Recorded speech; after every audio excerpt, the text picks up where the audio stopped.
사랑하는 여러분, 한 주간에도 평안하셨습니까? 오늘은 제6과 우리의 가정을 살리는 말이란 제목으로 함께 은혜를 나누겠습니다. 여러분 가지고 계시는 구역공과 35페이지를 펴시고 함께 읽어가면서 은혜를 나누겠습니다. 나눌 말씀은 룻기서 1장 8절에서 17절 말씀이고 외운 말씀은 룻기서 1장 16절입니다. 함께 읽겠습니다.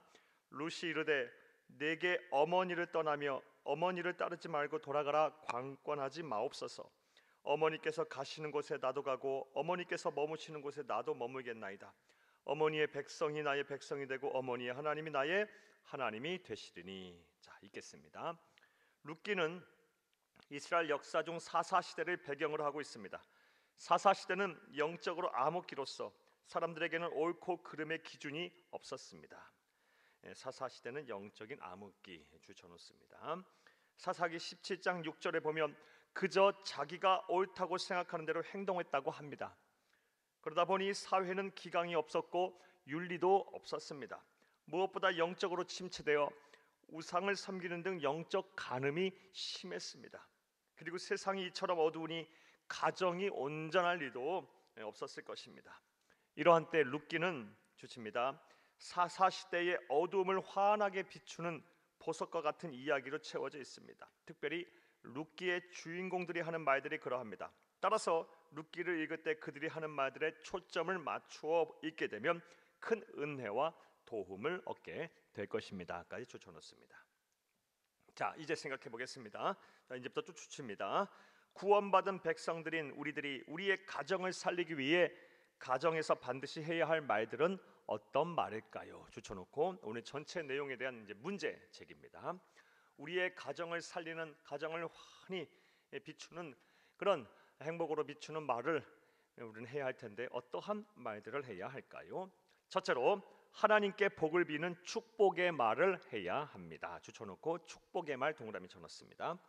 룻기서 1장 1절에서 5절을 보게 되면 가나안 땅에 흉년이 되자 나오미와 그의 남편 엘리멜렉은 이를 피해 모압 땅으로 떠납니다. 그런데 얼마 되지 않아서 엘리멜렉이 죽고 맙니다. 또한 두 아들이 장성하여 며느리들을 맞았는데 두 아들마저 후손을 남기지 못한 채 죽고 말았습니다. 모든 것을 잃고 상황이 이리 비참하게 되자 나오미는 이제 고향인 유대 베들레헴으로 돌아갈 결심을 합니다. 그리고 모압 출신인 두 며느리들에게 친정으로 돌아가 새 출발을 하라고 말하며 여호와 하나님의 이름으로 축복을 빕니다. 나오미가 두 며느리에게 이르되 너희는 각기 너희 어머니의 집으로 돌아가라. 너희가 죽은 자들과 나를 선대한 것 같이 여호와께서 너희를 선대하시기를 원하며 여호와께서 너희에게 허락하사 각기 남편의 집에서 위로를 받게 하시기를 원하노라 하고. 룻기서 1장 8절에서 9절 말씀입니다. 시어머니 나오미는 비록 가진 것이 하나도 없고 고향으로 쓸쓸하게 귀향을 해야 하는 신분이지만 며느리들을 향해 축복을 비는 말을 해야 한다는 것을 정확하게 알고 있었습니다. 그리고 이러한 축복의 말은 또 나옵니다. 룻기서 3장 10절 말씀입니다. 그가 이르되 내 딸아 여호와께서 내게 복 주시기를 원하노라. 네가 가난하건 부하건 젊은 자를 따르지 아니하였으니 네게 베푼 인애가 처음보다 나중이 더하도다. 이처럼 이제부터 주칩니다. 믿음의 부모는 자녀들을 향해 반드시 축복의 말을 해야 합니다. 믿음의 부모라면 자녀를 축복하는 말을 해야 하는 것이 반드시 준수해야 할 의무이며 반대로 믿음의 자녀들은 믿음의 부모로부터 축복의 말을 들을 권리가 있습니다.까지 추천했습니다. 민수기 6장 27절 말씀에 그들은 이같이 내 이름으로 이스라엘 자손에게 축복할지니 내가 그들에게 복을 주리라 말씀하셨습니다. 이 말씀은 우리가 하나님의 이름으로 우리의 자녀들을 축복하면 하나님이 우리의 자녀들에게 복을 주시겠다는 약속의 말씀입니다. 즉 주칩니다. 부모는 하나님의 복이 자녀에게 흐르는 통로인 것입니다. 따라서 자 이제부터 괄호해 놓습니다. 우리가 축복을 비는 하나님께 축복을 비는 우리 자녀들을 위한 말을 해야 할 텐데 구체적인 실천 사항입니다. 우리들은 자녀들을 위해 매일 하나님께 복을 빌어야 합니다. 이것은 믿음의 부모가 이 세상에서 숨이 붙어있는 날까지 죽기 살기로 반드시 해야 할 사명입니다. 자녀들 역시 믿음의 부모로부터 축복의 기도를 받고 있다면 감사하시기를 바랍니다. 나를 위해 복을 비시는 부모님의 은혜에 감사하며 부모님의 건강과 안녕을 위해 날마다 복의 근원이신 하나님께 복을 비시기를 바랍니다. 까지 가로해 놓습니다. 또 우리 가정을 살리기 위해서 우리는 어떠한 말들을 해야 할까요? 둘째로 지켜야 할 선을 지키며 배려의 말을 해야 합니다. 주쳐놓고 배려의 말 동그라미 쳐놓습니다. 나오미가 이르되 내 딸들아 돌아가라. 너희가 어찌 나와 함께 가렸느냐? 내 태중에 너희 남편들 아들들이 아직 있느냐? 룻기서 1장 11절의 말씀입니다. 시어머니 나오미는 자신보다 두 며느리를 생각하며 배려의 말을 하고 있습니다. 즉 남편도 없고 아이도 없으니 자신과의 인연은 끊고 고향으로 돌아가 새 출발을 하라는 것입니다. 그런데 이러한 나오미의 말은 당시의 관습의 정면으로 대치되는 것입니다.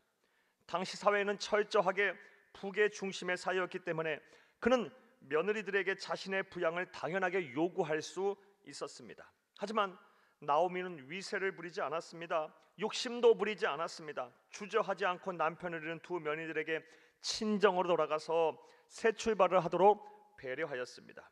우리도 이러한 나오미를 본받아 가족 간에 서로 배려의 말을 해야 합니다. 여러분 추천놓습니다. 우리도 이러한 나오미를 본받아 가족 간에 꼭 배려의 말을 해야 합니다. 그렇다면 우리가 서로 배려의 말을 하기 위해서 무엇을 해야 할까요? 이를 위해 추천놓습니다. 아무리 허물없는 가족들이라도 지켜야 할 선이 있다는 사실을 명심하시기를 바랍니다. 자녀들은 부모의 말을 경청해야 하고 부모님이 노엽지 않게 해야 할 말을 골라서 해야 합니다. 또한 부모들은 자녀들의 인격을 존중하며 함부로 상처를 주는 말을 해서는 안 됩니다. 형제들 간에는 서로 비교하고 경쟁하는 일을 자제하며 상처 주거나 비하하는 말을 하지 않도록 노력해야 합니다. 무엇보다 부부 간에 지켜야 할 선은 더욱 잘 지키며 배려의 말을 해야 합니다. 왜냐하면 부부는 가정을 구성하는 가장 기본 단위이기에 부부 사이에 갈등이 생기면 가정의 근간이 흔들릴 것이기 때문입니다. 가정의 화목을 위한다면 우리의 말부터 달라져야 합니다. 비난과 멸시의 말을 중단하고 배려의 말을 아낌없이 하시기를 간절히 바랍니다. 사랑하는 여러분, 앞서 자녀들은 우리의 부모님의 말을 경청하고부터 시작해서 간절히 바랍니다 까지 괄호를 해놓습니다. 우리가 지켜야 할 선을 지키며 배려의 말을 해야 하는 데 있어서의 구체적인 실천 사항들입니다.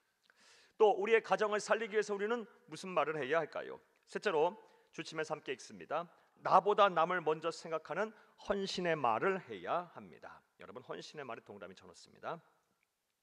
지금 나오미를 가장 힘들게 하는 것은 무엇일까요? 룻기서 1장 13절의 말씀입니다. 여호와의 손이 나를 치셨으므로 나는 너희로 말미암아 더욱 마음이 아프도다 하매. 이 말은 너희들도 나처럼 비참하게 된 것은 모두 다 내 잘못이다. 내 죄 때문에 내 벌 때문에 하나님이 나를 치셔서 너희들까지도 비참하게 되었으니 내 마음이 아프다. 이제 나를 잊고 돌아가라 라고 하는 것입니다. 시어머니의 가슴을 찢는 자책과 탄식의 말을 듣고 룻은 다음과 같은 대답을 합니다. 룻이 이르되 내게 어머니를 떠나며 어머니를 따르지 말고 돌아가라. 강권하지 마옵소서. 어머니께서 가시는 곳에 나도 가고 어머니께서 머무시는 곳에 나도 머물겠나이다. 어머니의 백성이 나의 백성이 되고 어머니의 하나님이 나의 하나님이 되시리니 어머니께서 죽으시는 곳에서 나도 죽어 거기 묻힐 것이라. 만일 내가 죽는 일 외에 어머니를 떠나면 여호와께서 내게 벌을 내리시고 더 내리시기를 원하나이다 하는지라. 룻기서 1장 16, 17절 말씀입니다. 남편도 아들들도 하나님도 나를 버리고 이제 내 인생에서 아무런 희망이 없다고 좌절하는 나오미에게 이 말이 얼마나 위로가 되었을까요? 오늘 우리에게도 이러한 헌신의 말이 필요합니다. 그리하여 어두운 시대의 가정을 하나님의 사랑으로 밝게 비추어야 합니다. 이러한 말들이 넘쳐날 때 우리의 가정에 천국이 이루어질 것입니다. 서로 사랑하며 우애하며 양보하며 헌신하기 위해 힘쓰는 그런 헌신의 말들을 넘쳐나게 하시기를 간절히 바랍니다.